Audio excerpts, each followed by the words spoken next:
সাগর গড়েছ দিয়ে গহীনতা,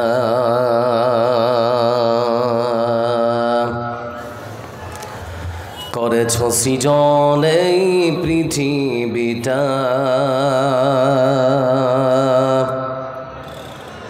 সাজিয়েছ গাছে ফুলে তরুলতা। ও আমার মালিক,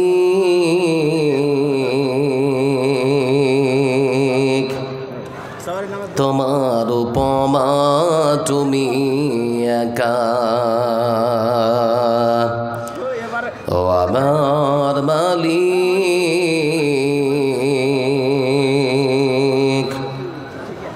তোমার উপমা তুমি একা।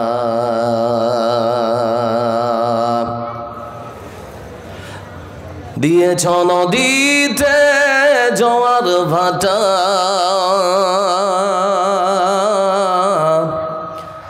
রাতের জোছনায় স্নিগ্ধতা।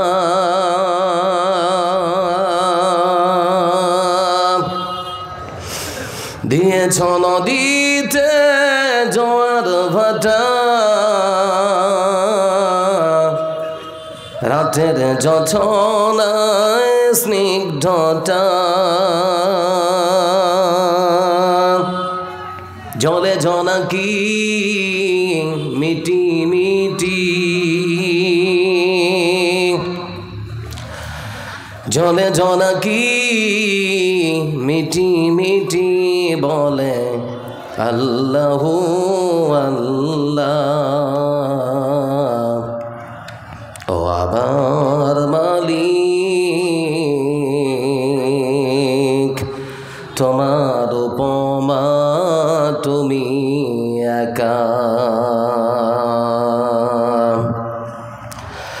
দিয়েছ শুভ্র মেঘ বৃষ্টি ফোঁটা, ফসলের জমিনে উর্বরতা।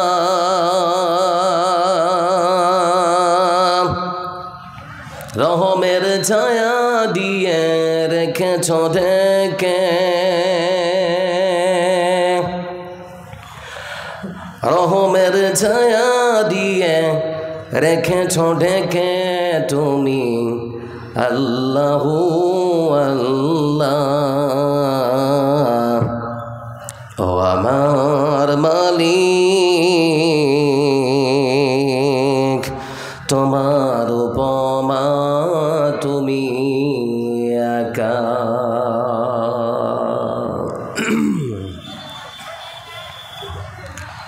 শ্রদ্ধাভাজন আজকের সভার শ্রদ্ধা ও সভাপতি সাহেব, আমন্ত্রিত আজকের জলসার বিজ্ঞাপিত বক্তাগণ, অত এলাকার পিতৃব্যত লোক কাকাজিরা, সমবয়স্ক ভাইয়েরা, আগত আজকের জলসায় জাতি ধর্ম বর্ণ ধর্ম নির্বিশেষে যারা এসেছেন, আসছেন, যারা আসবেন, আপনাদের সকলকে যারা আমার পক্ষ থেকে আন্তরিক শুভেচ্ছা, প্রীতি ও অভিনন্দন বার্তা।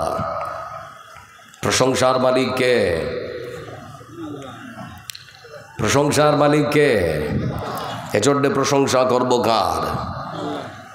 সুখের সময় প্রশংসা করতে হয় কার? আর দুঃখের সময় প্রশংসা করব কার? সর্বসময় প্রশংসা হবে যার, সেই মহান বড়িম আল্লাহ রাব্বুল আলামিন, যিনি একচ্ছত্র আধিপত্যের মালিকানা। যারা দেশে সূর্য পূর্ব দিকে ওঠে পশ্চিমে অস্ত যায়, যে মহান সত্য আল্লাহ রাব্বুল আলামিন বিশ্ব মানবতাকে সৃষ্টি করে ছেড়ে দেননি, বরং অসংখ্য অগণন নিয়ামত দিয়ে সারা পৃথিবীকে সুন্দর করে সাজিয়ে সৃষ্টিজীবের জীবন রক্ষা করেছেন। বান্দার প্রতি আল্লাহর অসংখ্য দয়া, তার করুণা, তার ভালোবাসা, সব কিছু স্বীকারোক্তি জানিয়ে সেই মহান প্রভুর মহান নবের প্রশংসা আদায় করতে গিয়ে সকলেই একবার পাঠ করব আলহামদুলিল্লাহ। আজকের সভাতে আসতে পেরে আপনারা খুশি না বেজার? বিরাট ধর্মীয় জালসা না বিরাট ধর্মীয় মেলা? মেলাতে যা আছে তার 10 গুণের 1 গুণও এখানে নেই নাকি? যত গুণাগার আপনারা সবাই এখানে বসে আছেন, আর মাসুম বেগুনা যারা তারা সব ঘুরছে নাকি? মানে ওদের কোনো গুনাই নেই, ওরা সব জান্নাতের টিকিট অলরেডি হাতে পেয়ে গেছে, সেজন্য ওরা আর এখানে আসার প্রয়োজন মনে করে না। কি আশ্চর্য! শান্তি বর্ষিত হোক তার পক্ষ থেকে, তার প্রেরিত মনোনীত পৃথিবীর সর্বসেরা মহামানব বিশ্বনবী মুহাম্মদ মুস্তাফা সাল্লাল্লাহু আলাইহি ওয়াসাল্লামের উপরে। আল্লাহুম্মা সাল্লি আলাইহি ওয়া সাল্লিম বারিক আলাইহি। মাইকম্যান ভাই আছে নাকি? ব্যাসটা একটু কমাতে হবে হালকা, আর ইকোটা হালকা একটু আর কমাতে হবে। আছে না? চলে গেছে দিয়ে হালকা একটু ব্যাসটা কমান, ইকোটা একটু কমান, ওই আওয়াজটা একটু কমাতে হবে, ওই মাইকের আওয়াজটা বেশি আসছে। পিছনের বক্স দুটো একটু বাড়াতে হবে।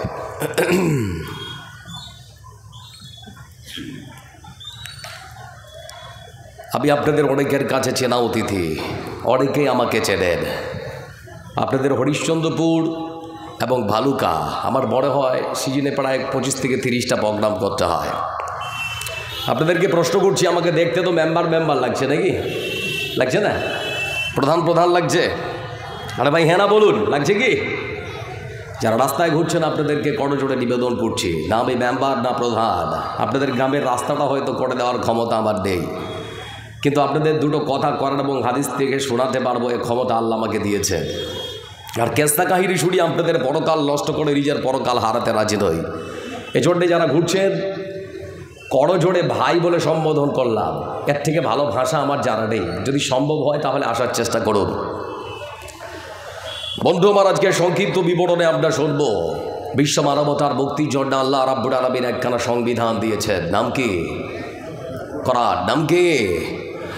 কোরআন। কোরআন সম্পর্কিত গুরুত্বপূর্ণ সংক্ষিপ্ত কিছু বিবরণ আপনাদের সামনে পেশ করা হবে ইনশাআল্লাহ। পৃথিবীর বুকে এক আশ্চর্য ধরনের ধর্মগ্রন্থ। আশ্চর্য কেন বললাম জানেন? এই কোরআন শব্দের অর্থই হচ্ছে বলতো পৃথিবীর বুকে যে কিতাব সব থেকে বেশি পড়া হয়। আপনাদেরকে প্রশ্ন করছি, পৃথিবীর বুকে সব থেকে যে কিতাব বেশি পড়া হয় তার নাম কি? পৃথিবীর বুকে যে গ্রন্থের বিক্রি সব থেকে বেশি তার নাম কি? কথা বলে না, তার নাম কি? পৃথিবীর বুকে যে গ্রন্থের শ্রোতা সব থেকে বেশি তার নাম কি? বিশ্ব মানবতার মুক্তির জন্য আল্লাহ রাব্বুল আলামিন গ্রন্থ দিয়েছেন, এক আশ্চর্য ধরনের ধর্মগ্রন্থ। পড়লেও নাকি পাওয়া যায়, শুনলেও নাকি পাওয়া যায়। আরে কোরআনের জন্য কেউ যদি জীবন খানা দিয়ে দেয় তাহলে পরে শহীদের মর্যাদা লাভ করা যায়। এজন্য বলতে চাচ্ছি যারা এখানে বসে আছেন, আল্লাহ রাব্বুল আলামিন এমনই একখানা আমাদেরকে সংবিধান দিয়েছেন, যার ভাষা, যার সাহিত্য, যার লালিত্য, যার রচনা শৈলী, যার গতিময় ছন্দ, এর শব্দবিন্যাস সারা পৃথিবীর সমস্ত গ্রন্থাগারের গ্রন্থের নিচে না উপরে, সব সময় উপরে। কোরআনের ধারের পাশে কোনো গ্রন্থ আসতে পারবে? কথা বলে না, পারবে কি? অসম্ভব, কখনো পারবে না। এই জন্য মনে রাখবেন, কোরআন ছিল, কোরআন আছে, কোরআন থাকবে। যারা মিটাতে আসবে আল্লাহ তাদেরকে পৃথিবীর বুক থেকে মিটিয়ে দেবে, তাই তো নাকি? কত এসেছে, কত গেছে, কিন্তু কোরআন ছিল, কোরআন আছে, কোরআন থাকবে ইনশাআল্লাহ। কারণ এই ধর্মগ্রন্থের দায়িত্ব যিনি নিয়েছেন তিনি আর কেউ নন, বরং তিনি হচ্ছেন মহানব আল্লাহ রাব্বুল আলামিন। এজন্য বন্ধু আমার, আজকে যে কয়েকজন মানুষ এখানে বসে আছেন, আপনাদেরকে যদি জিজ্ঞেস করি শিক্ষা কি, তাহলে আপনারা সমস্যার উত্তর দিয়ে বলবেন শিক্ষা হচ্ছে জাতির মেরুদণ্ড, তাই তো নাকি? কিন্তু বর্তমান সমাজে এই যে যা চলছে, এদিকে তাকালে পরে মনে হচ্ছে যেন শিক্ষা জাতির জন্যে মহা ক্যান্সার। লক্ষ্য করে দেখুন, আমরা বাঙালি কত সচেতন। 100 টাকা 200 টাকা চুরি করেছে বলে সেই চোরকে গাছে ধরে আমরা পেটাই, আর লক্ষ কোটি কোটি টাকা যারা চুরি করে এক কলমের ঘষাতে তাদেরকে স্যার বলে সম্বোধন করি, তাই তো নাকি? আপনাদের সমাজের এই এক কলমের এক ঘষাতে লক্ষ লক্ষ টাকা মেরে খাওয়ার মতো মানুষ আছে না রে? এজন্য আমি তো মনে করি সমাজের সব থেকে ক্ষতি করেছে যারা, তারা মূর্খ নয় বরং শিক্ষিত। এজন্য রাসূল সাল্লাল্লাহু আলাইহি ওয়াসাল্লাম তিনি বলেছেন, আল্লাহুম্মা ইন্নী আউযু বিকা মিন ইলমিন লা ইয়ানফা।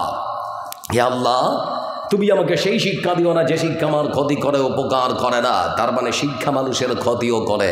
আপনাকে দেখায়, আপনার ছোট্ট 6 মাসের বাচ্চাটাকে কোলে করে আপনার স্ত্রী দরজায় দাঁড়িয়ে আছে, আর আপনি কাজে যাচ্ছেন, সাইকেলে চেপেছেন, কিছুটা দূরে গিয়েছেন, আপনার ছোট্ট ছেলেটাকে আপনার স্ত্রী তখন শেখাচ্ছে, বল বেটা, তোর বাবা চলে যাচ্ছে, বল tata bye bye, tata bye bye. শেখায় না? শেখায় না? একজন বলুন আমাকে, টাটা বাই বাই শেখালে পরে নেকি হয়? হাত তুলুন, কে বলতে পারবেন? আর আমি আপনাকে বলছি, সালাম দিলে পরে নেকি হয়? নেকি হয় না? হয় না? তাহলে নিজের সিদ্ধান্ত পরিবর্তন করুন। বাড়ি গিয়ে আপনার স্ত্রীকে বলুন, 6 সন্তানকে খবরদার টাটা বাই বাই নয়, রাসূলের আদর্শ মতে সালাম শেখার প্রচলন আপনার ছোট্ট বাচ্চাকে দেওয়ার সিদ্ধান্ত গ্রহণ করুন। লক্ষ্য করে দেখুন বন্ধু আমার, সব শিক্ষা মানুষের জন্য যে উপকারী নয় তার আর একটা দেখাচ্ছি। আমার 7 বছরের ছেলেটা সকালবেলা সাইকেলে চেপে টিউশনে যাচ্ছে। টিউশন বুঝতে পারছেন তো নাকি? তো ঘন কুয়াশা, সামনে একটা ইট ছিল, তো সাইকেলের প্রথম চাকায় লেগে সাইকেল সহ আমার বাচ্চাটা বুক থুবড়ে পড়ে গেছে। তো ও তখন ইটটার কাছে গিয়ে ধুলোবালি ঝাড়ছে আর বলছে, ইন্না লিল্লাহি ওয়া ইন্না ইলাইহি রাজিউন, লা হাওলা ওয়ালা কুওয়াতা ইল্লা বিল্লাহ। আপনার ছেলেটা ছিল আমার ছেলের পেছন দিকে, পেছনের চাকায় লেগে আপনার ছেলেটাও তার সাইকেল দিয়ে মুখ থুবড়ে পড়ে গেছে।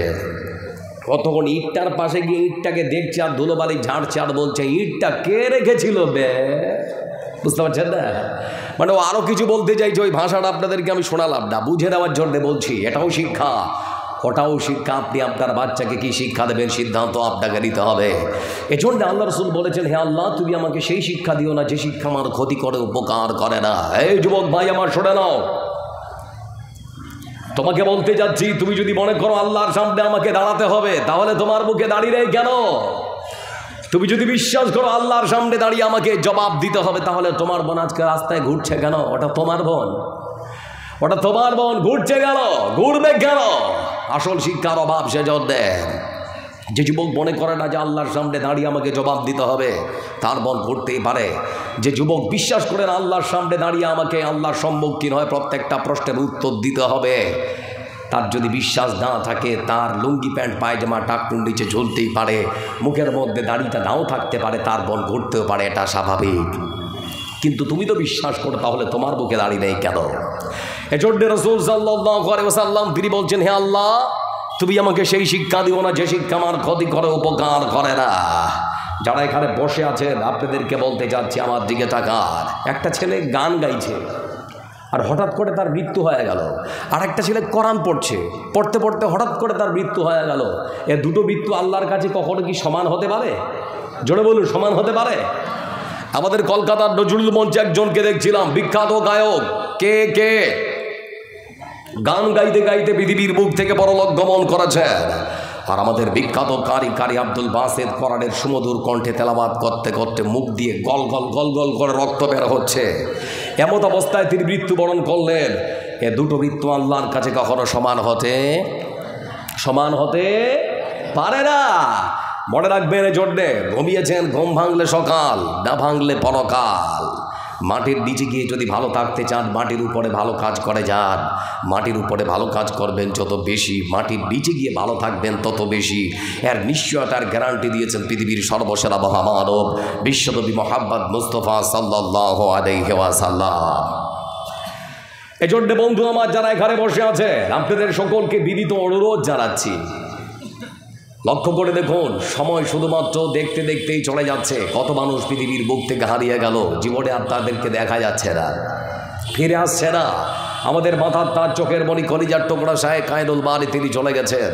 আমাদের কাছ থেকে বিদায় নিয়েছেন আব্দুল্লাহ বিন ইদ্রিস। আমাদের কাছ থেকে বিদায় নিয়েছেন ঐতিহাসিক তাবড় বক্তা গোলাম আহমদ বর্তুজা সাহেব। আছেন না চলে গেছেন? আমরা থাকতে এসেছি তো নাকি? থাকতে এসেছি, আমরাও চলে যাব। এজন্য আপনি আপনার বাড়িটাকে খুব সুন্দর করে সাজিয়েছেন। কোথায় লাইট, কোথায় খাট, কোথায় আলমারি, কোথায় আর কি রাখলে দেখতে ভালো লাগবে, অসুবিধা নেই। এমনকি আপনার শৌচালয়টা, যেটা পায়খানা করেন, সেই ঘরটাও খুব সুন্দর ঝকঝকে চকচকে মার্বেল দিয়ে তৈরি করা। বুকে হাতটা রেখে আপনার মনকে প্রশ্ন করুন, মন রে, আমি তো আমার বাড়িটাকে সুন্দর করে সাজিয়েছি, কিন্তু আমার আসল যে বাড়ি কবর, সেটাকে কি সাজানো হয়েছে? তুই আমাকে উত্তর দে। আপনার বিবেক যদি বলে যে না, এখনো পর্যন্ত আপনার মরণের পর আসল বাড়িটা সাজানো হয়নি, তাহলে আজকের রাতটা আপনার জন্যে, তাহলে আজকের এই জালসাটা আপনার জন্যে, আজকের এই দিনটা, আজকের এই রাতটা আপনার জন্যে। আল্লাহ যে আপনাদেরকে অর্থ সম্পদ দিয়েছেন, সেই অর্থ সম্পদ দিয়ে আল্লাহর জান্নাতটা কেনার সুযোগ এসেছে আজকে আপনার জন্যে। এজন্য বন্ধু আমার যারা এখানে বসে আছেন, আজকে সংক্ষিপ্ত বিবরণে আপনাদেরকে শোনাতে চেয়েছি বিশ্ব মানবতার মুক্তির জন্য আল্লাহ যে সংবিধান দিয়েছেন, সে সংবিধানের সত্যতা সম্পর্কে আপনাদের সামনে কিছু কথা বলবো। এটা এক আশ্চর্য ধরনের ধর্মগ্রন্থ। যতই মানুষ পড়ে ততই পড়ার মজা লাগে, লাগে না? একজন গায়ক, বিখ্যাত একজন গায়ক, যে গান করে, ধরে নিন আমাদের ভারতবর্ষের বিখ্যাত একজন গায়ক AR রহমান, তার কোনো গান যদি আপনাদের কানের কাছে সারাদিন ধরে বাজানো যায়, মানুষ বিরক্ত হবে না হবে না? কথা বলে বিরক্ত হবে না হবে না? কিন্তু আপনারা বলুন, প্রত্যেক নামাজের শুরুতে সূরা ফাতিহা আছে না রে? আছে না রে? কেউ বলেছে যে পড়তে ভালো লাগে না? বলেছে আজ পর্যন্ত? কখনো বলতে পারে না। এই জন্যে মনে রাখবেন, কোরআন আশ্চর্য ধরনের ধর্মগ্রন্থ। এই জন্যেই বললাম, আপনার 8 বছর 7 বছর 10 বছরের বাচ্চাটা কোরআনের শুরু থেকে শেষ পর্যন্ত হুবহু টুবটু তার ব্রেনে, তার মেমোরিতে, তার মগজে সুন্দর করে সংরক্ষণ করে রাখতে পেরেছে। এই জন্যই বুঝতে পারি কোরআন মানুষ বানায়নি, পাঠিয়েছেন যিনি তিনিকে। জোরে বলি ফিরিকে। আশ্চর্য ধরনের ধর্মগ্রন্থ পেয়েছি আমরা, আর আমরা পেয়েছি পৃথিবীর সর্বসেরা মহামানব বিশ্বনবী মুহাম্মদ সাল্লাল্লাহু আলাইহি ওয়াসাল্লামকে। এজন্য আমরা খুশি না বেজার? খুশি, আলহামদুলিল্লাহ বলি। বিশ্ব মানবতার মুক্তির জন্য আল্লাহ সংবিধান দিয়েছেন যার নাম কোরআন। আজকে দুঃখজনক হলেও সত্য, বাড়িতে গিয়ে যদি দেখেন তাহলে কোরআনটা যেখানে রাখা আছে সেখানে মাকড়সায় জাল বেঁধেছে, কেউ পড়ে না, কেউ পড়ে না। মুসলমানের ঘরে জন্ম নিয়েছে তো একটা রাখতে হয়, সেই জন্য রেখে দিয়েছে। পড়ার মানুষ আর নেই, সবাই তো কাজে কামে ব্যস্ত, কোরআন পড়বে কে? এজন্যে মুসলমানদের আজ কপাল পড়েছে। আমার বন্ধুরা, সেজন্যে কোরআনের সত্যতা সম্পর্কে আজকে আপনাদের সামনে কিছু কথা বলবো, শুনবেন না পালাবেন? আরেকটা প্রশ্ন করছি, উত্তর দিয়ে। কোরআন কি মানুষ তৈরি করেছে না আল্লাহ পাঠিয়েছে? সবাই বলুন এদিক থেকে, কোরআন কি মানুষ বানিয়েছে না আল্লাহ পাঠিয়েছে? মহান সত্তা আল্লাহ রাব্বুল আলামিন তিনি বলেন, تنزيلا ممن خلق الأرض والسماوات العلى। এ কোরআন নাজিল করেছেন সেই আল্লাহ রাব্বুল আলামিন, যিনি ওই সুউচ্চ আকাশ আর জমিনের সৃষ্টিকর্তা। আকাশ আর জমিনের মালিক যে মহান সত্তা আল্লাহ রাব্বুল আলামিন, সে আল্লাহ রাব্বুল আলামিনের পক্ষ থেকে বিশ্বের মানুষের জন্য পৃথিবীতে এসেছি। বিশাল বড় একখানা ধর্মগ্রন্থ কোরআনটাতে, বিশাল বড় একখানা ধর্মগ্রন্থ। আমার বন্ধুরা, পৃথিবীর মানুষ যখন কোরআনে কারীমকে হাতের মধ্যে নিয়েছে, এ কোরআনে কারীমের মধ্যে রয়েছে 114 খানা সূরা। আবার এই কোরআনে কারীমের মধ্যে রয়েছে কয়েক হাজার আয়াত, আবার কয়েক হাজার শব্দাবলী। বিশাল বড় গ্রন্থখানা, কয়েক হাজার আয়াত আর কয়েক হাজার শব্দাবলী দিয়ে নির্মিত, কয়েক হাজার শব্দাবলী দিয়ে গঠিত একখানা ধর্মগ্রন্থ। মানুষ যখন হাতের মধ্যে নিয়েছে, মনের মধ্যে চিন্তা, মনের মধ্যে প্রশ্ন জাগলো।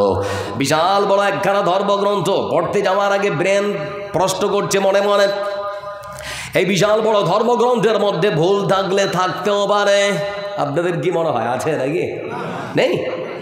আল্লাহ রাব্বুল আলামিন তিনি সুন্দর করে বলেন কোরআন কারীমের মধ্যে, তানজিলুল কিতাবি লা রাইবা ফীহি মির রাব্বিল আলামিন।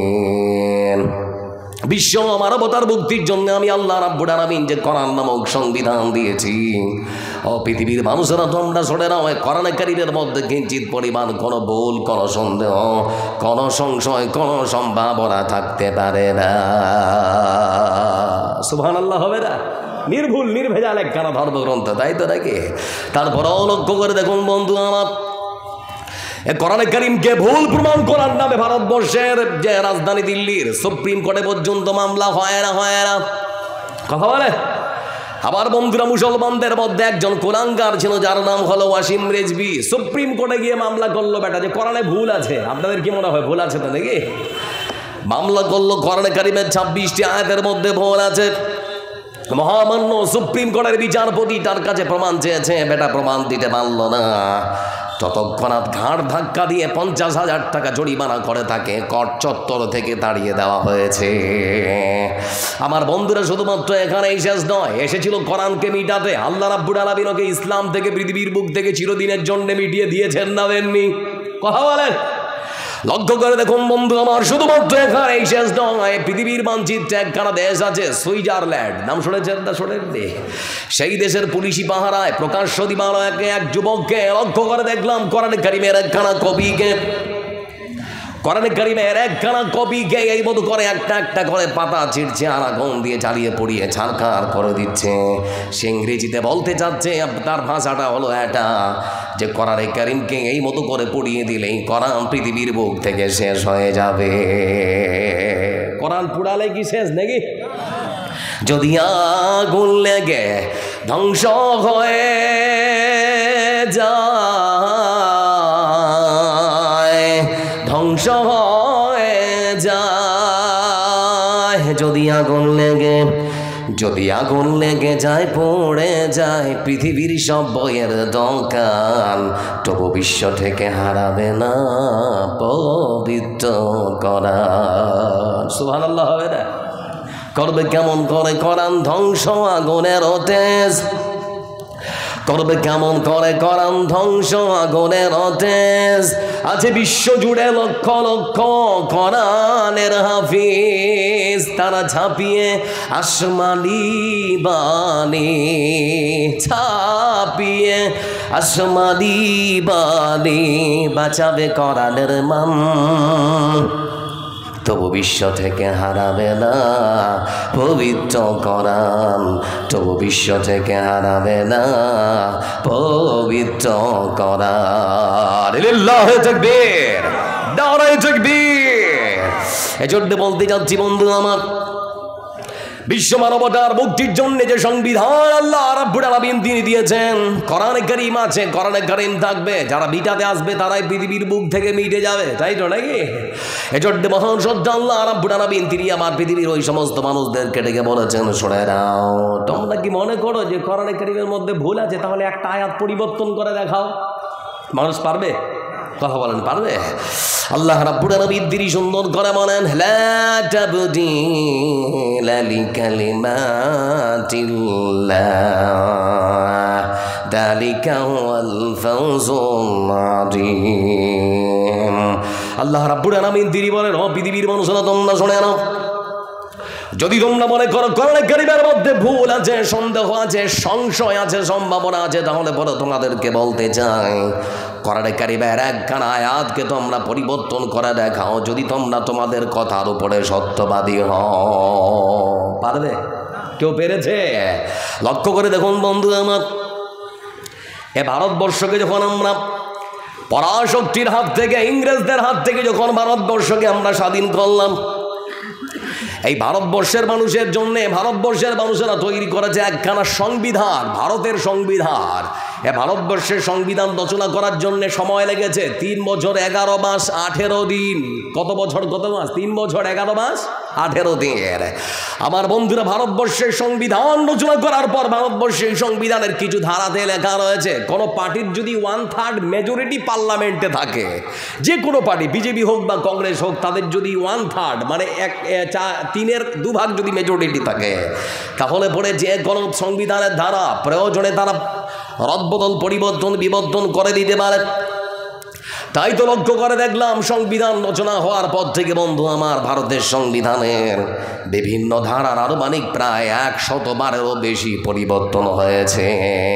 কিন্তু মহান সংবিধান আল্লাহ রাব্বুল আলামিন তিনি কোরআনে কারীমকে পৃথিবীর বুকে প্রেরণ করেছেন আজ থেকে আনুমানিক প্রায় 1.5 বছর। হ্যাঁ, 1.5 বছর পর্যন্ত কোরআনে কারীমের একখানা আয়াত জোড়ের কথা, একখানা শব্দাবলী কিংবা একখানা অক্ষরের মধ্যে কোনো মায়ের বেটার লাল কালি চালাবার কোনো সহজ সাহস হয়নি। পারবে কেউ? হ্যাঁ না বলে না, পারবে? আল্লাহ রাব্বুল আলামিন তাআলা বলেন, বান্দা, কোরআনে কারীমের মধ্যে কোনো আয়াতের পরিবর্তন তোমরা করতে পারবে না। তাহলে একটা কাজ করো, তোমরা একটা কোরআনের মতো করে একটা কিতাব রচনা করো, একটা বানাও। পারবে? হ্যাঁ না বলি কেউ পারবে? আল্লাহ রাব্বুল আলামিন তিনি কোরআনে কারীমের মধ্যে সুন্দর করে বলেন, قل لئن اجتمعت الإنس والجن على أن يأتوا بمثل هذا القرآن।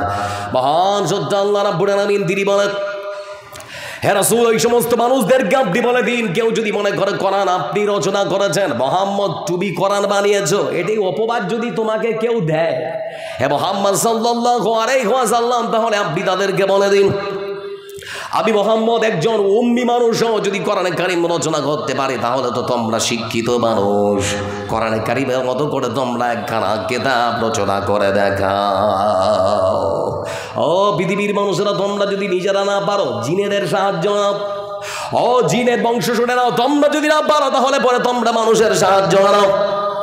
তাম পৃথিবীর সমস্ত জিন আর মানুষ একত্রিত হয়, তোমরা প্রচেষ্টা চালাও, চেষ্টা চালাও। আল্লাহ রাব্বুল আলামিন তিনি বলেছেন, শুনে নাও, দিন চলে যাবে, মাস চলে যাবে, বছর চলে যাবে, জীবনটা শেষ হয়ে যাবে, কিয়ামত হয়ে যাবে, কিন্তু কোরআনে কারিমের মতো করে একখানা গ্রন্থ পৃথিবীর বুকে কোনো জিন বা মানুষ কখনো বানাতে পারে না। লিল্লাহি তাকবীর, নারায়ে তাকবীর। আল্লাহ রাব্বুল আলামিন তারপরে আবার বলছেন, আচ্ছা মুহাম্মদ আরেকটু সহজ করে দাও, ওদেরকে একটা গ্রন্থ বানাতে হবে না, আপনি বলুন ছোট্ট একটা সূরা। মহান সত্য আল্লাহ রাব্বুল আলামিন তিনি বলেন, قُلْ إِن كُنتُمْ فِي رَيْبٍ مِّمَّا نَزَّلْنَا عَلَىٰ عَبْدِنَا فَأْتُوا بِسُورَةٍ مِّن مِّثْلِهِ। আল্লাহ রাব্বুল আলামিন তিনি বলেন, হে রাসূল আপনি এবার তাদেরকে বলে দিন, কোরআনে কারিমের মতো করে তোমাদেরকে একটা ধর্মগ্রন্থ বানাতে হবে না। পৃথিবীর মানুষেরা তোমরা সরে নাও, যদি মনে করো মুহাম্মদ নিজে কোরআন রচনা করেছে তাহলে তোমাদেরকে কোরআনে কারিমের মতো করে গ্রন্থ বানাতে হবে না। কোরআনের বড় সূরার মতো করে একটা সূরাও তোমাদেরকে রচনা করতে হবে না। কোরআনের সব থেকে ছোট্ট সূরার মতো করে একখানা সূরা তোমরা বানিয়ে দেখাও। সেই দিনের চ্যালেঞ্জ আজ এতদিন হয়ে গেল, কেউ গ্রহণ করতে পেরেছে? হ্যাঁ না বলে না, কেউ পেরেছে? লক্ষ্য করে দেখুন বন্ধু আমার,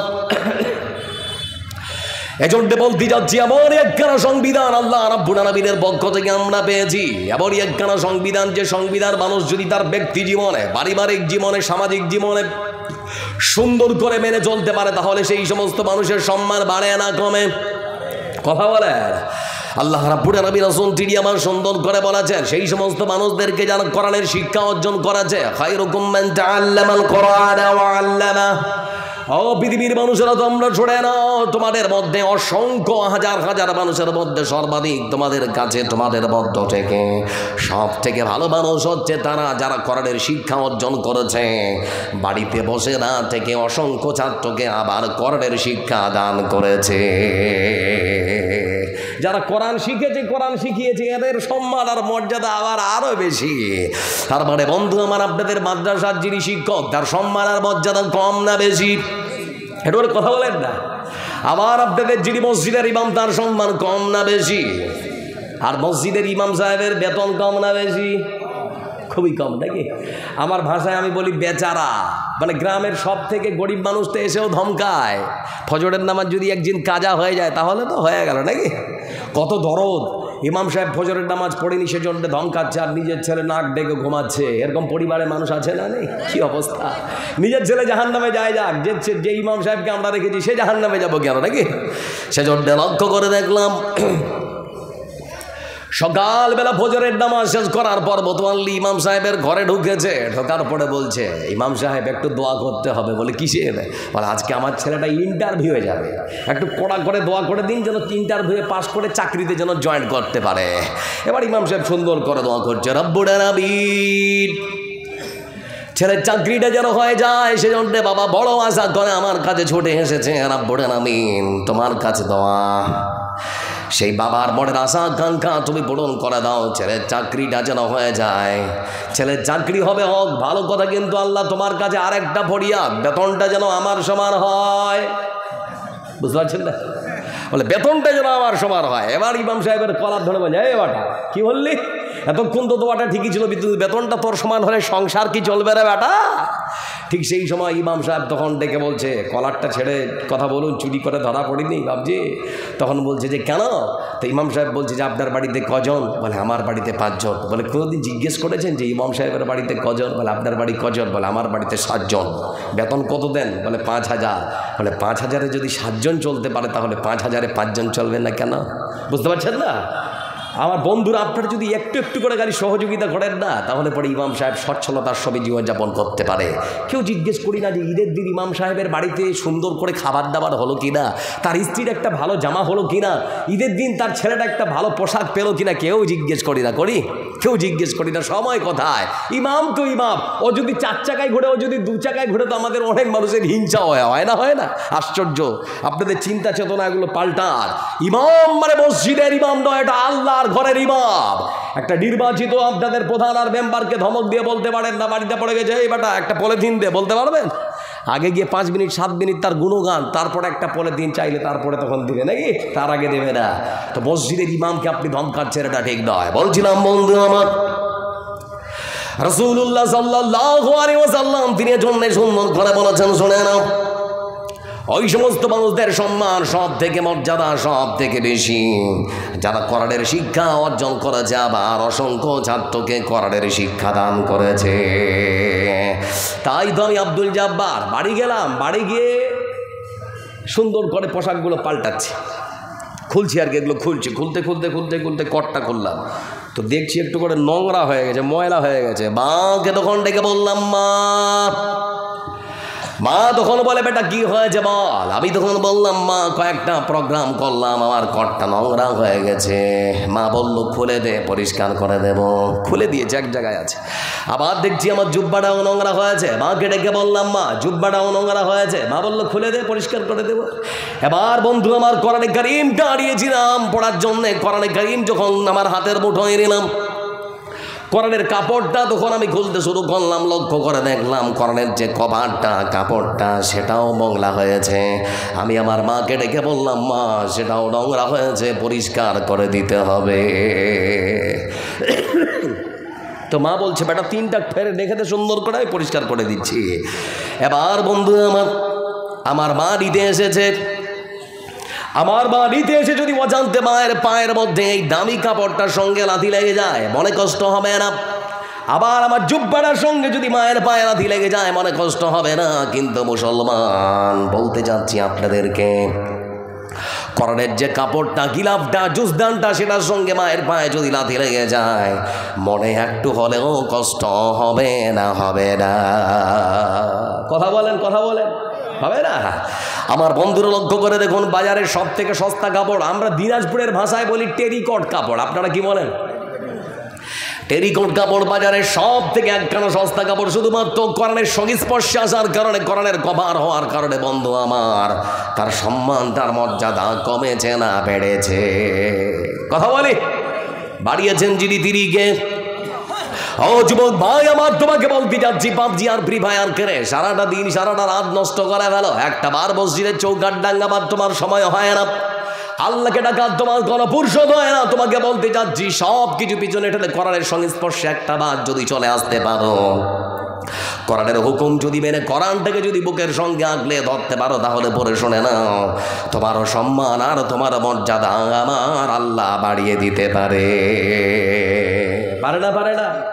হযরত উমর তার বাড়ি হাতে বলছে, মুহাম্মদকে আজকে মারবো, যা হবে তা হবে। আমার গলাটা ভেঙে গেছে, বুঝতে পারছেন আশা করি একটু করে। গত পরশু দিন থেকে টোটালি গলায় উঠছিল না, যাক আজকে তো বলছি একটু করে, মানে প্রতিদিন বলতে হয়তো সেই জন্য ঢল ফেটে গেছে। বুঝতে অসুবিধা হচ্ছে কি না? তো হযরত উমর হাতের তরবারি নিয়ে উমরকে মানে মারতে যাচ্ছে আল্লাহ রসুলকে, শুধুমাত্র কোরআনে কারীম থেকে কয়েকটা আয়াত যখন কানের মধ্যে এসে ধাক্কা লেগেছে, বনের মধ্যে ভূকম্প, ভাইব্রেশন, রাসূলের কাছে গিয়ে দাঁড়িয়েছেন। তো আমার রাসূল বলছেন, ওমর সত্য জানার পরেও তুমি এখনো পর্যন্ত মুসলমান হবে না, ইসলাম ধর্ম গ্রহণ করবে না? তো ওমর তখন ঝরঝর করে কাঁদছে আর বলছে, আল্লাহ রাসূল মারতে আসেনি, কালেমা পড়ে মুসলমান হতে এসেছি। জোরে বলি সুবহানাল্লাহ। এ হচ্ছে কোরআনের শক্তি। এজন্য বলতে যাচ্ছি বন্ধু আমার, বিশ্ব মানবতার মুক্তির জন্য আল্লাহ রাব্বুল আলামিন এমন একখানা সংবিধান আমার দিয়েছেন, পড়লেও নেকি আছে না রে? একটু করে কথা বলতে আমার সঙ্গে, নেকি আছে না রে? পৃথিবীর বুকে আর কি কোনো অন্য ধর্মগ্রন্থ আছে যেটা পড়লে নেকি পাওয়া যায়? আছে? কিন্তু কোরআনে কারীম এমনই একখানা ধর্মগ্রন্থ আল্লাহ রাব্বুল আলামিনের পক্ষ থেকে মহান সত্য আল্লাহ রাব্বুল আলামিন দিয়েছেন। আল্লাহর বান্দা যদি কোরআনে কারীম পাঠ করে, তাহলে পরে তার আমল নামায় নেকি লেখা হয়। বিশ্বনবী সাল্লাল্লাহু আলাইহি ওয়াসাল্লাম তিনি বলেন, মান ক্বারা হারফাম মিন কিতাবিল্লাহি ফালাহু বিহি হাসানা ওয়াল হাসানাতু বিআশরি আমসালিহা। রাসূলুল্লাহ সাল্লাল্লাহু আলাইহি ওয়াসাল্লাম তিনি বলেছেন, আদম সন্তান শুনে নাও, যখন তুমি কোরআনে কারীমটাকে হাতের মধ্যে নিয়ে নেবে, আরে কোরআনে কারীমকে যখন পড়তে শুরু করবে শুনে নাও, আল্লাহর পক্ষ থেকে তখন তোমার আমল নামায় নেকি লেখা হবে। বলে কত নেকি? বিশ্বনবী বলেছেন কেউ যদি একটা অক্ষর পড়ে তাহলে পরে 10-10টা করে নেকি আছে না নেই? কথা বলে। আবার রাসূল সাল্লাল্লাহু আলাইহি ওয়াসাল্লাম তিনি সুন্দর করে আরেক হাদিসের মধ্যে বলেন, মান কারাব, আরেক হাদিসের মধ্যে সুন্দর করে বলেন, আইয়াজু আহাদুকুম মাইয়াকরা ফি লাইলাতিন তুলুতাল কোরআন। আদম সন্তান শুনে নাও ভালো করে, কোরআনে কারীমের মধ্য থেকে এমন অনেকখানা সূরা আছে, আল্লাহর কোন বান্দা একটা বার ঘুমাবার আগে যদি পড়ে ঘুমাতে পারে তাহলে তার আমল নামায় 10 পারা কোরআন পড়ার সমপরিমাণ নেকি লেখা হয়। বলুন তো বন্ধু আমার সেই সূরার নাম কি? আপনারা জানেন নাকি? আবার বন্ধুরা কোরআনের সব থেকে বড় সূরা মনে হয়, বড় সব থেকে একখানা ছোট্ট সূরা যার নাম হলো সূরাতুল ইখলাস। এখন মনের মধ্যে প্রশ্ন ঘুরপাক খাচ্ছে, এত একখানা ছোট্ট সূরা, তার সম্মান তার মর্যাদা এত বেশি কেন? একবার পড়লে 10 পারা, দুবার পড়লে 20 পারা, 3বার পড়লে 1 খতমের নেকি আছে না নেই? আমার বন্ধুরা তার সম্মান তার মর্যাদা এত বেশি কেন? তার কারণ হলো বন্ধু আমার, কোরআন কারীমের মধ্যে 114টা সূরা, বাকি একটা সূরা ইখলাসকে একদিকে রেখে দেন, এইদিকে থাকে 113টা সূরা। এই 113টা সূরার মধ্যে আল্লাহ রাব্বুল আলামিন হয় মানুষের, না হয় জিনের, না হয় সুদ, না হয় মদ, না হয় আকাশ, না হয় জমিন, না হয় অন্য কোনো জিনিস নিয়ে আলোচনা করেছেন, কিন্তু আল্লাহ রাব্বুল আলামিন এই ছোট্ট সূরার মধ্যে শুধুমাত্র তার পরিচিতি শুরু থেকে শেষ পর্যন্ত খুলে খুলে বর্ণনা করেছেন। এখানে অন্য কোনো আলোচনা নেই, এখানে শুধু আল্লাহ নিজের পরিচয় দিয়েছেন। আর মূলত কোরআনটাকে 3 ভাগে ভাগ করা হয়েছে, তার মধ্যে এক ভাগ হচ্ছে আল্লাহর তাওহীদ। তো এক ভাগ যেহেতু আল্লাহর তাওহীদ, তো 30 পারা 10 পারা ওটা পড়লে নাকি সেজন্য বেশি পাওয়া যায়। এজন্য বলতে যাচ্ছি বন্ধু আমার, সে সূরা শুরুতেই বলা হচ্ছে, হে রাসূল আপনি বলে দিন আল্লাহ এক। এবার আপনাদেরকে জিজ্ঞেস করছি, আল্লাহ কজন? সর্বশক্তিমান যিনি তিনি কে? ভাই একটু কথা বলি না, সর্বশক্তিমান যিনি তিনি কে? বিশ্বাস করেন এটা? হ্যাঁ না বলে বিশ্বাস করেন? আমার বয়স যখন 7 বছর ছিল বন্ধু আমার, 7 বছর বয়সে আমি আমার বন্ধুদের সঙ্গে খেলাধুলা করছিলাম, খেলতে খেলতে খেলতে খেলতে হঠাৎ মুখ থেকে একখানা দাঁত বেরিয়ে গেছে। তো দাঁতটা নিয়ে একটু চিন্তা ভাবনা করছি, সুন্দর সারিবদ্ধ হয়েছিল, দাঁতটা বেরোলো, কি করব? তো বন্ধুদের বলছি তোরা খেল, আমি বাড়ি চললাম। বাড়ি গিয়ে মাকে ডেকে বললাম, মা দাঁতটা বেরিয়ে এসেছে, করব কি? মা তখন আমাকে ডেকে বলে, বেটা 7 বছরই সবারই দাঁত ওঠে, চিন্তা করতে হয় না, হাতে ভালো করে দাঁতটা ধর, আর আমাদের বাড়ির চারিপাশে ঘুরতে শুরু করে দেখ কোথায় ইঁদুরের গর্ত আছে, ইঁদুরের গর্তের কাছে দাঁতটা রেখে দিয়ে বল, ইঁদুর মামা আমার দাঁত তুমি নাও, তোমার দাঁত আমাকে দাও। বলেছেন না বলেননি? আপনারা কি অবস্থা? দাঁত দেওয়ার ক্ষমতা আছে কার? আমরা আবার ভাবছি সেই ক্ষমতা আল্লাহ কিছুটা ইঁদুরকেও দিয়েছে। কি অবস্থা? তাহলে ইমানে পোকা লেগেছে না লাগে রে? এ মুসলমান শুনে নিন, সর্বশক্তিমান যিনি তিনি কে? ভালো মন্দ যা কিছু হয় কার পক্ষ থেকে হয়? শাশুড়ি আর বৌমা সারা রাত ধরে ধান সিদ্ধ করেছে, করে তো আপনাদের দিকে করে না? ধান সিদ্ধ করেছে, সকালবেলা ঝলমলে রদ দেখে সুন্দর করে চাটালে খয়লানে মেলে দিয়েছে। দুপুরবেলা এমন ঝড়, এমন বৃষ্টি, ধান আর পানি সব একাকার। শাশুড়ি বৌমা দুজনে মিলে তখন বলে, আল্লাহর চোখ নেই, আজকেই ওর পানি দেওয়ার সময় হলো। বলে না আল্লাহর চোখ নেই, আজকে ওর পানি দেওয়ার সময় হলো। চিন্তা করে দেখো, আর ভালো বন্ধু যা হয় কার পক্ষ থেকে হয়? আবার লক্ষ্য করে দেখবেন আকাশের মধ্যে কখনো একদিকে রদ, আরেকদিকে বৃষ্টি যদি ওঠে, গ্রামের মানুষ তখন বলে এখন শিয়ালের বিয়ে লেগেছে, বলে না? লক্ষ্য করে দেখুন, এজন্য বন্ধু আমার এই সমস্ত জিনিস কথা বলাই যাবে না যদি বিশ্বাস করি আল্লাহ এক। এজন্য রাসূল সাল্লাল্লাহু আলাইহি ওয়াসাল্লামকে প্রথমেই বলা হচ্ছে বলুন আল্লাহ এক। আপনাদেরকে আবার জিজ্ঞেস করছি, আল্লাহ কজন? সর্বশক্তিমান যিনি তিনি কে? বিয়ে হয়েছে 2 বছর, 4 বছর, 5 বছর, 7 বছর, তারপরেও যদি সন্তান না হয়, লক্ষ্য করে দেখবেন কিছু মানুষ আছে যারা পীর পূজা করে, তারা তখন বলে পীরের মাজারে নিয়ে যা, একটা খাসি মানত কর, তাহলেই সন্তান হবে নাকি? পীরের মাজারে আবার লেখা আছে দে খাসি লে ছেলে, বুঝতে পারছেন না? দে খাসি লে ছেলে, কি অবস্থা? মানে খাসি দেওয়া ছেলে দিয়ে দিবে পীর নাকি? কোনো পীরের কি ক্ষমতা আছে খাসি ছেলে দেওয়ার? আচ্ছা ভাই কথা বলুন না, ছেলে কি দিতে পারে? ছেলে দেওয়ার ক্ষমতা আছে কার? আরে ও ভণ্ড বাবা, আরে ও খাজা বাবা, রোজ হাসরে দেখবে তোমার কোন বাবা। যত বাবা তত মাজার, বাবা হলো বেসমার। রেল লাইনে নেই রে মাজার, বাস লাইনেই সব মাজার। ব্যবসা কি? ব্যবসা, তাছাড়া আর কিছুই নয়। যদি ব্যবসা না হতো তাহলে পরে রেল লাইনেও মাজার থাকতো, কিন্তু রেল লাইনে তো মাজার দেখতে পাই না, সব বাস লাইনে। সব কোথায়? Bus line. আচ্ছা আপনারা ভাবুন, মাথা ঠান্ডা করে, জীবনে কেউ দেখেছেন রেল লাইনে মাজার?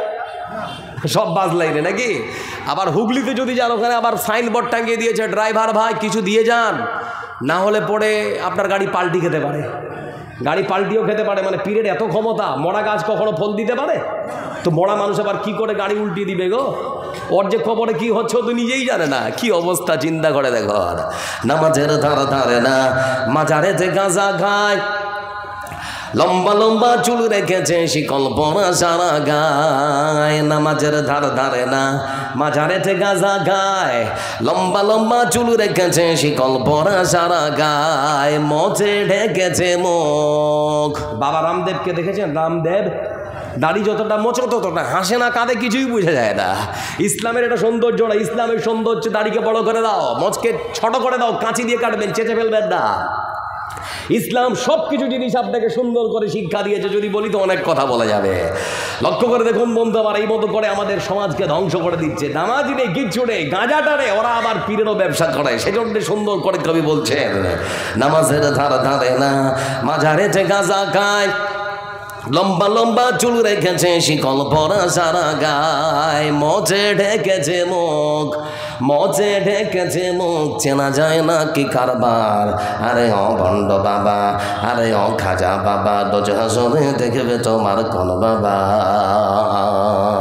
মাজার ব্যবসা ছেড়ে দিয়ে ধরো আল্লাহর দিন আইন, এখনো সময় আছে তবা পড়ে হ মুমিন। মাজার ব্যবসা ছেড়ে দিয়ে ধরো আল্লাহর দিন আইন, এখনো সময় আছে তবা পড়ে হ মুমিন। নিজের বাপের লয় না খবর, নিজের মায়ের লয় না খবর, মাজারে দে লাল চাদর। আরে ও ভণ্ড বাবা, আরে ও খাজা বাবা, রোজ হাসরে দেখবে তোমার কোন বাবা। বাঁচাবার মালিক কে? জোরে বলি, জোরে বলি। আবার বন্ধুরা লক্ষ্য করে দেখুন, সর্বশক্তিমান যদি হন আল্লাহ রাব্বুল আলামিন, পীর কখনো সন্তান দিতে পারে না।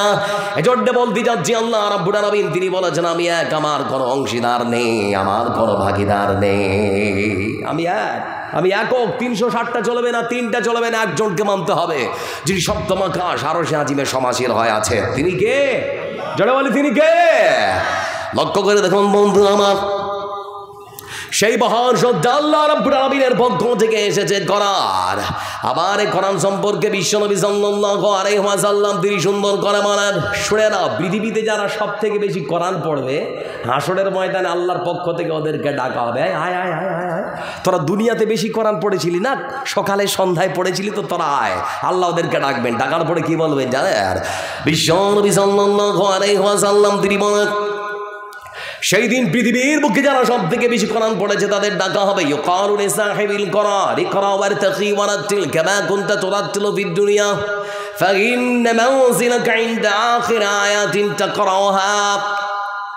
হাসরের ময়দানে ওই সমস্ত পৃথিবীর বুকে যারা সব থেকে বেশি কোরআন পড়েছে, সকালে পড়েছে, সন্ধ্যায় পড়েছে, সন্ধ্যায় পড়েছে, সকালে পড়েছে, আল্লাহর পক্ষ থেকে তাদেরকে ডাকা হবে আর বলা হবে, এই বান্দায়। ওরা যখন কাছে আসবে তখন তাদেরকে বলা হবে, শোন, দুনিয়ার বুকে যেমন করে কোরআন পড়ছিলে আজকে, সেই মতো করে তোমরা আবার কোরআন পড়ো। আল্লাহ রাব্বুল আলামিন তিনি বলবেন, শুনে নাও, শুধুমাত্র কোরআন পড়লেই তোমাদের আজকে সাধারণ করো মর্যাদা নয়, বরং একটা করে আজকে যদি তোমরা কোরআনে কারীমের আয়াত পড়তে পারো, এক একটা করে দরজা, এক একটা করে ধাপ তোমাদের সম্মান বাড়িয়ে দেওয়া হবে। পবিত্র কোরআনে কারীমের মধ্যে রয়েছে আনুমানিক প্রায় 6336টি আয়াত, আর আমরা জানি 6666টা নাকি, কথা বলাটা তাই তো নাকি? বাড়িতে গিয়ে গুনবেন কটা আছে। আবার বন্ধুরা শুনে নিন, সেই কোরআনে কারীমের মধ্যে যতগুলো আয়াত আছে, কোরআনের হাফিজ যারা বসে আছেন বন্ধু আমার, আপনার সন্তান যদি কোরআনের হাফিজ হয়, কোরআনের হাফিজ যদি আপনার সন্তানটাকে বানাতে পারেন, তাহলে পরে আপনার সন্তান সেই দিন আল্লাহ রাব্বুল আলামিনের অনেক অনেক অনেক মর্যাদার উচ্চ শিখরে পৌঁছে যাবে। 6336 তলা উপরে তাকে থাকার একটা বিশাল জায়গা করে দেওয়া হবে। আবার বন্ধুরা লক্ষ্য করে দেখুন, এই পৃথিবীর বুকে সব থেকে উচ্চতম টাওয়ার, যার নাম হচ্ছে বুর্জ খলিফা। আরব আমির সাহিত্য রয়েছে বুর্জ খলিফা, যার উচ্চতা আনুমানিক প্রায় 2717 ফিট। মানে পৃথিবীর এই যে একতলা দেখছেন, এরকম 200 তলা বিশিষ্ট বিশাল বড় একখানা বিল্ডিং। পৃথিবীর বুকে সব থেকে উচ্চতম টাওয়ার বুর্জ খলিফা 200 তলা নয়, 6336 তলায় ওই সমস্ত কোরআনের হাফেজেরা থাকার জায়গা পেয়ে যাবে। তাহলে তাদের সম্মান আর মর্যাদা সেই দিন বাড়বে না কমবে? কথা বলেন, কমবে না বাড়বে? বাড়বে। এজন্য বলতে যাচ্ছি বন্ধু আমার, এই কোরআন পৃথিবীর বুকে মানুষের সম্মান বাড়িয়ে দেয়। আবার পৃথিবীর বুকে আল্লাহর বান্দা যদি সকাল সন্ধ্যা বাড়িতে কোরআন পড়ে, তাহলে সেই বাড়িতে আল্লাহর পক্ষ থেকে রহমত আর শান্তি বর্ষণ হয় না হয়? কথা বলেন। আল্লাহ রাব্বুল আলামিন তিনি সুন্দর করে কোরআনে কারীমের ভাষায় বলেন, ওয়াইদা কুরিয়াল কুরআনু ফাসতামিউ লাহু ওয়া আনসিতু লাআল্লাকুম তুরহামুন। আল্লাহ রাব্বুল আলামিন তিনি বলেন, হে আদম সন্তান শোন, জালসার দিন হোক আর যেখানে হোক, যে কোনো জায়গায় হোক না কেন, তোমাদের সামনে কোরআনের সুমধুর কণ্ঠে যদি তেলাওয়াত করা হয়, কোরআন যদি সুন্দর করে তোমাদের সামনে পরিবেশন করা হয়, শুনে নাও, তখন তোমরা চুপচাপ থাকবে, নীরবতা অবলম্বন করবে, কোনো কথা বলবে না, চিৎকার চেঁচামেচি করবে না। তোমরা যদি নীরব দর্শক হয় কোরআনে কারীমের তেলাওয়াত শুনতে পারো, ও আদম সন্তান তোমরা শুনে নাও, তাহলে পরে তোমাদের বাড়িতে তোমাদের উপরে আল্লাহর পক্ষ থেকে রহমত আর শান্তি বর্ষণ করা হবে। এটা বিশ্বাস হচ্ছে যে কোরআন পড়লে আর শুনলে আল্লাহর পক্ষ থেকে রহমত আর শান্তি বর্ষণ হয়? এটা বিশ্বাস হচ্ছে না? হচ্ছে না? এবার আরেকটা হাদিস শুনেন বন্ধু আমার। রাসূলুল্লাহ সাল্লাল্লাহু আলাইহি ওয়াসাল্লামের একজন সাহাবী, কানা রাজুলুন ইয়াকরাউ ফি দারিহি সূরাতুল কাহফ। মানে এক ব্যক্তি ফজরের নামাজের ঠিক আগে তাহাজ্জুদ নামাজ শেষ করে আর কোরআনটা নিয়ে কোরআনে কারীমের একটা সূরা আছে, সূরা কাহফ, সেই সূরা কাহফ সুন্দর করে পড়ছে। পবিত্র কোরআনে কারীমের মধ্য থেকে সূরাতুল কাহফ যখন পরিবেশন করছে, সূরাতুল কাহফ পাঠ করতে করতে হঠাৎ করে লক্ষ্য করে দেখা গেল খুঁটিতে বাঁধা ছিল তার বাড়ির ঘোড়াটা এত জোরে লাফাতে শুরু করেছে, মনে হচ্ছে দড়ি ছিঁড়ে এখনই সে পালিয়ে যাবে। তো মানুষটা ভাবছে যে ঘোড়াটা লাফাচ্ছে কেন? কোরআনটা বন্ধ করে তখন ঘোড়াটার কাছে চলে গেছে। যেই ঘোড়ার কাছে গেলে ঘোড়ার লাফালাফি বন্ধ হয়ে গেল। আবার ওখান থেকে ফিরে এসে যেই কোরআন খুলে আবার সূরা কাহফ পড়তে শুরু করে দেয়, আবার ঘোড়া লাফাতে শুরু করে দেয়। আবার ঘোড়ার কাছে যায়, আবার ঘোড়া লাফালাফি বন্ধ করে দেয়। فلما أصبح أتى النبي صلى الله عليه وسلم فذكر ذلك له وقص عليه। সকাল যখন হলো, ওই মানুষটা তখন রাসূলুল্লাহ সাল্লাল্লাহু আলাইহি ওয়াসাল্লামের কাছে এসে বলে, হুজুর, আজকে ফজরের ঠিক আগে আমি আমার বাড়িতে কোরআনটা দিয়ে কোরআনে কারীমের মধ্য থেকে সূরাতুল কাহফ পরিবেশন করছিলাম, কিন্তু লক্ষ্য করে দেখলাম আমার বাড়ির ঘোড়াটা লাফাতে শুরু করেছিল। আমি যখন ঘোড়ার কাছে গেলাম, ঘোড়ার লাফালাফি বন্ধ হয়ে গেল। আবার যখন কোরআনে কারীম পড়তে শুরু করলাম, আবার ঘোড়ার লাফালাফি শুরু হয়ে গেল। আবার যখন ঘোড়ার কাছে গেলাম, লাফালাফি বন্ধ হয়ে গেল। বুঝলাম না, সেজন্য আপনার কাছে আসলাম, ব্যাপারটাকে দয়া করে আপনি আমাকে বলে দিন। বিশ্বনবীর ভাষায় যখন বলা হচ্ছে তিলকা সাকিনা তানাজ্জালাত বিল কোরআন, ও আল্লাহর বান্দা শুনে নাও, তোমাকে বলতে যাক, যখন তুমি পবিত্র কোরআনে কারীম থেকে সূরাতুল কাহফ পরিবেশন করছিলে, সমুদ্র কণ্ঠে তেলাওয়াত যখন করছিলে, আকাশের ফেরেশতারা আকাশ থেকে তোমার বাড়ির উপরিভাগে আল্লাহর পক্ষ থেকে শান্তি আর রহমত দিয়ে তোমার বাড়ির মধ্যে তারা হাজির হয়েছিল। তুমি ওই সমস্ত ফেরেশতাদের দেখতে পাওনি, ওই সমস্ত ফেরেশতাদের তুমি দেখতে পাওনি, কিন্তু তোমার ঘোড়ার চোখ থেকে ফেরেশতারা বাঁচতে পারেনি। ঘোড়াটা ঠিকই ওই ফেরেশতাদের দেখতে পেয়েছিলাম, সেজন্য ফেরেশতাদের দেখার কারণে ঘোড়া লাফালাফি করতে শুরু করেছিল। আল্লাহ রাব্বুল আলামিন রাসূল তখন তিনি বললেন, আমার সাথী, তুমি যদি কোরআনে কারীম তোমার বাড়িতে সকাল আর সন্ধ্যায় মতো করে পড়তে পারো, আকাশের ফেরেশতারা বাড়ির উপরিভাগে রহমত আর শান্তি নিয়ে তোমার বাড়িতে হাজির হয়ে যায়। পড়বো ইনশাআল্লাহ, জোরে বলি পড়বো ইনশাআল্লাহ। লক্ষ্য করে দেখুন বন্ধু আমার, এই মুসলমান যারা আজকে এখানে এসেছেন, আপনাদেরকে আমার একটু কথা, আমার বিশ্বাস যে কয়েকজন মানুষ এখানে বসে আছেন, কোন বক্তার চেহারা দেখার জন্য এসেছেন নাকি? কথা বলে, আমার বন্ধুরা কোরআনের ভালোবাসার টানে এসেছে, আর কমিটি কি বলেছে যে মাথা পিছু 100 টাকা করে দেওয়া হবে, আপনারা আসেন? বলেনি? কিছু দিতে চাইনি, বিরিয়ানি খেতে গেলেও টাকা লাগে, তাই তো নাকি? খেতে গেলেও টাকা লাগে। এজন্য বলতে যাচ্ছি বন্ধু আমার, এই পৃথিবীর বুকে এখন অসংখ্য মানুষ আল্লাহর বান্দা রয়েছে যারা কোরআনকে ভালোবাসে, যারা দ্বীন ইসলামকে ভালোবাসে, যারা আল্লাহর ঘর মসজিদকে ভালোবাসে, আল্লাহর সঙ্গে যাদের ভালোবাসা রয়েছে, রাসূলের সঙ্গে যাদের ভালোবাসা রয়েছে, আবার কোরআনের সঙ্গে অসংখ্য মানুষের ভালোবাসা আছে না নেই? আবার যারা কোরআনের হাফিজ তাদের প্রতি অসংখ্য মানুষের শ্রদ্ধা, সহানুভূতি, মায়া, মমতা আছে না নেই? কথা বলেন নেই? লক্ষ্য করে দেখবেন আলেমদের সমাজের মানুষ এমনিতে খুবই পছন্দ করে না? এদের সম্মান আর এদের মর্যাদা যে কত বেশি, কোনটা বলবো কোনটা ছাড়বো, তারপরে তো একটা ফের দায়িত্ব আছে। আমার জানা মতে যতদিন ট্রেনে সফর করেছি বা এখনো যে করছি, কোনোদিন চাইনি, বুঝতে পারেননি কি বলছি?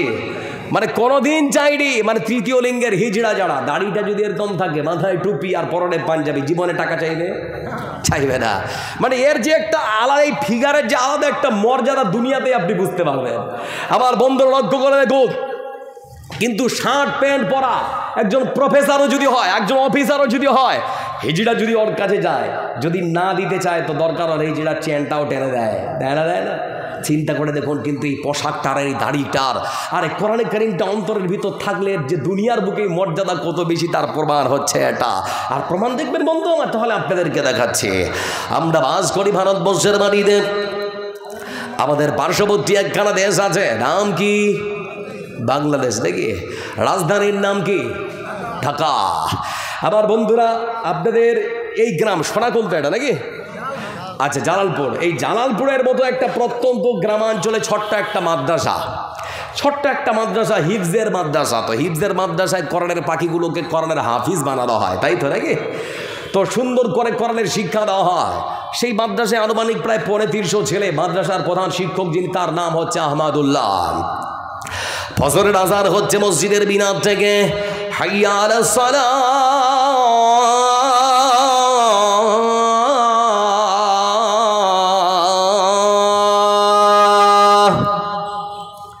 ফজরের সময় যখন আযান হয়ে গেল মসজিদের মিনার থেকে, বন্ধু আমার, মাদ্রাসার প্রধান শিক্ষক আহমদুল্লাহ ছোট্ট বাচ্চাদের দরজার সামনে যায় আর ঠক ঠক করে তাদেরকে কড়া নাড়িয়ে বলে, বেটা আযান হয়ে গেছে, দেরি করা যাবে না, তাড়াতাড়ি করে ওযু করে মসজিদে যা।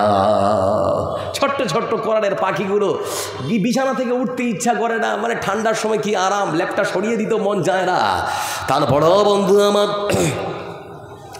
ওই সমস্ত ছোট্ট কোরআনের পাখিগুলো বিছানায় আর থাকতে পারলো না, তাড়াতাড়ি ঘড়ি করে সুন্দর করে বিছানা ছেড়ে ওযু করে মসজিদের মধ্যে তারা নামাজ পড়ার জন্য হাজিরা দিয়েছে। কাতারবদ্ধ সুন্দর করে তারা নামাজ পড়ার জন্য বসে পড়েছে। এমনি সময় হঠাৎ করে একজন বাচ্চা, যার নাম হলো বন্ধু আমার ওবায়দুল্লাহ, মাত্র বয়স 8 বছর। 8 বছরের ছোট্ট ওবায়দুল্লাহ পেছনে মাথা করে উল্টে অচেতন হয়ে পড়ে গেল। ততক্ষণাৎ হুঁশ আর নেই।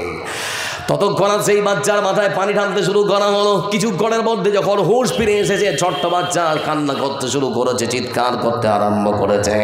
মাদ্রাসার প্রধান শিক্ষক তখন বলে, বেটা কাঁদছো কেন, কি হয়েছে তোমার?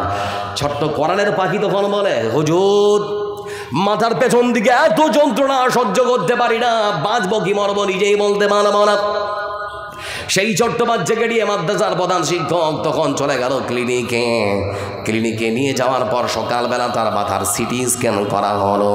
বিকেল 4টার সময় রিপোর্টটা যখন হাতে এসেছে, মাদ্রাসার প্রধান শিক্ষককে ডেকে বলে, হুজুর, আপনার মাদ্রাসার ওই ছোট্ট বাচ্চাটার মাথায় ব্রেন টিউমার ধরা পড়েছে। মাথায় টিউমার, অপারেশন সময় যদি না করেন তাহলে বাচ্চাটা মারা যেতে পারে। আবার বন্ধুরা, মাদ্রাসার প্রধান শিক্ষক আহমদুল্লাহ তিনি তখন বলছে, প্রশ্ন করছি স্যার, কত টাকা খরচ হতে পারে? বলে, আনুমানিক 1 লক্ষ টাকা। বলে, এত টাকা?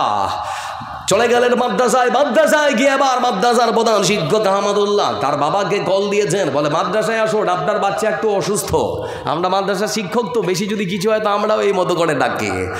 মাদ্রাসার শিক্ষক তখন ডেকেছে, ভাইজান মাদ্রাসায় আসতে হবে, আপনার বাচ্চা অসুস্থ, একটু দেখতে চাইছে, একটু দেখা দিয়ে যান আপনার বাচ্চাকে। চলে এসেছে মাদ্রাসায় আসার পর অফিস রুমে ঢোকানো হলো। ঢোকানোর পর ওই বাচ্চার বাবাকে তখন বলা হচ্ছে, বলে ভাই আপনাকে এমনিতেই আমরা ডাকিনি, আপনার বাচ্চার মাথায় ব্রেন টিউমার ধরা পড়েছে, আপনার বাচ্চার ব্রেন টিউমার অপারেশন না করলে যে কোনো মূল্যে আপনার বাচ্চা মারা যেতে পারে। বাবা তখন ঝরঝর করে কাঁদছে, বলে হুজুর সত্যি কি ব্রেন টিউমার হয়েছে? বলে হ্যাঁ।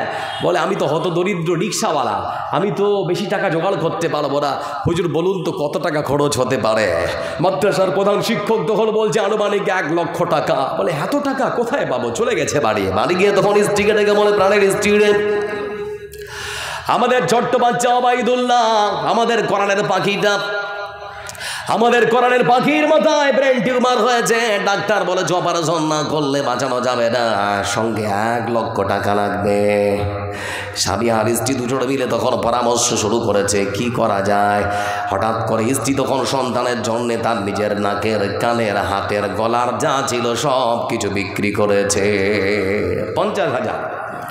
সেই 50,000 টাকা হাতে নিয়ে মাদ্রাসা আসার পর মাদ্রাসার প্রধান শিক্ষকের হাতে তুলে দিয়েছে। বলে হুজুর আর পারলাম না, 50,000 টাকা পেয়েছি, আর তো পারলাম না। প্রধান শিক্ষক মহাশয় এদিক ওদিক করে আর 10,000 টাকা, মোট টোটাল 60,000 টাকা জোগাড় করেছে। জোগাড় করার পর তারা শুনেছে ঢাকায় নাকি একখানা সুন্দর হাসপাতাল রয়েছে, যে হাসপাতালের নাম হলো কাকরাইল জেলা হাসপাতাল। সেই হাসপাতালের যিনি প্রধান সার্জন, যার নাম হলো বন্ধু আমার ডাক্তার মাহফুজুর রহমান। সেই ডাক্তার মাহফুজুর রহমান তিনি নাকি মাথার ব্রেন টিউমার অপারেশন করেন খুব সুন্দর করে। তার চেম্বারে বিকেলবেলা যখন পৌঁছানো হলো, বিকেলবেলা বন্ধু আমার রিপোর্ট দেখানো হলো।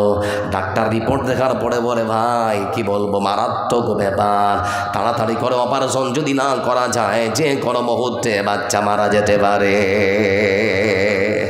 তো বলছে যে স্যার তাহলে আর দেরি করবেন না, তাড়াতাড়ি করে আপনারা অপারেশন শুরু করুন। আমার বন্ধুর নানান রকম পরীক্ষা নিরীক্ষা করার পর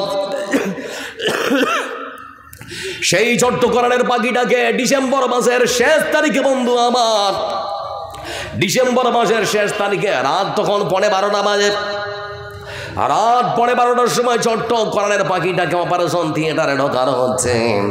আর মাত্র 15টা মিনিট পর শুভ নববর্ষ শুরু হবে। নতুন সাল উদযাপন করার জন্য কেউ গাইবে, কেউ নাচবে, আবার কেউ মদ্যপান করবে। পৃথিবীর বুকে কত মানুষ কত রকম আহ্লাদ করবে, খুশি মানাবে বন্ধু আমার। কিন্তু সেই মুহূর্তে কোরআনের পাখিটাকে অপারেশন থিয়েটারে ঢোকানো হলো, বাঁচবে না মরবে কেউ বলতে পারবে না।